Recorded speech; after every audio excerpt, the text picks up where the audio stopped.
Zig? Yeah. This is a roll cage, buddy. Oh, it's a roll cage. This is a, yeah, it's roll bar. Excuse me, my fault. It's a roll bar.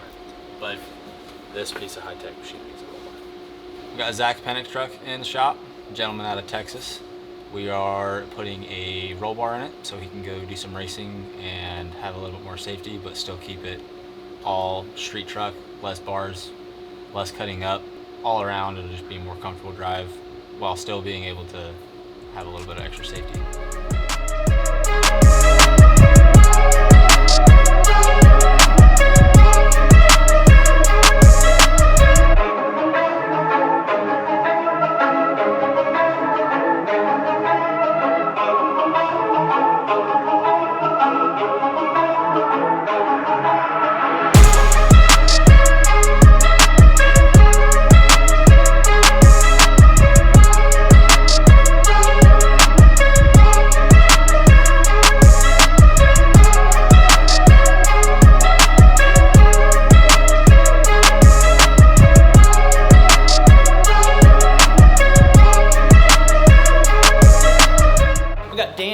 Truck on the dyno. This is a regular cab short bed 12 valve truck. Well, it's a P-Punk 24 valve truck actually, and we just did a maxed out 12 mil pump from Farrell and 7x13s from Weston, which is Infinite Performance. It's got a 62/75 twin setup, so 62/71 on the manifold, box 75mm charger on the atmosphere.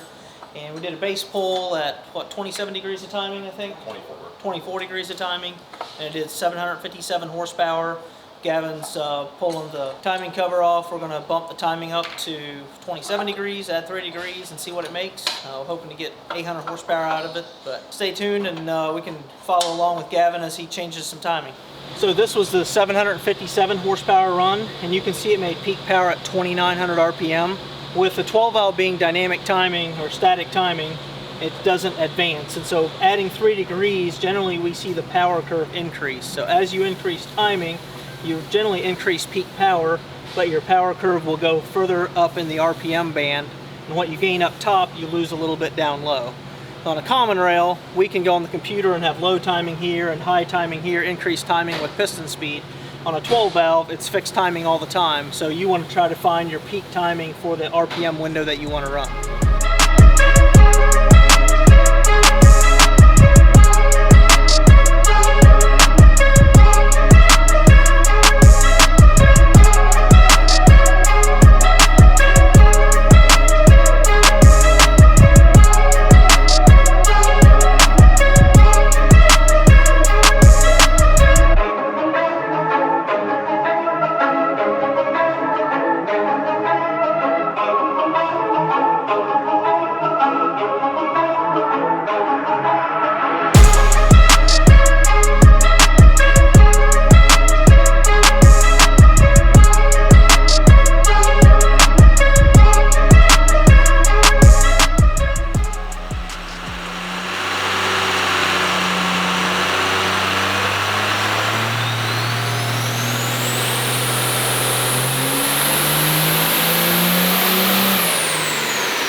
Okay, they got Dan's truck wrapped up last night. We ended up bumping timing, and it went from 757 horsepower up to 775.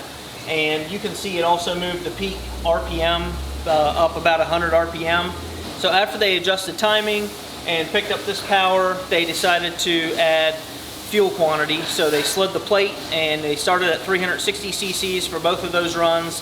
They added 65 cc's of fuel, which took it up, 420 cc's, and it only picked up like 12 horsepower, but it picked up a good bit of smoke. So that kind of tells us that we were out of air on the top end. So we ended up pulling that fuel quantity back out of it because the truck runs really nice and clean without it, and adding 12 horsepower for that amount of fuel quantity isn't really worth it.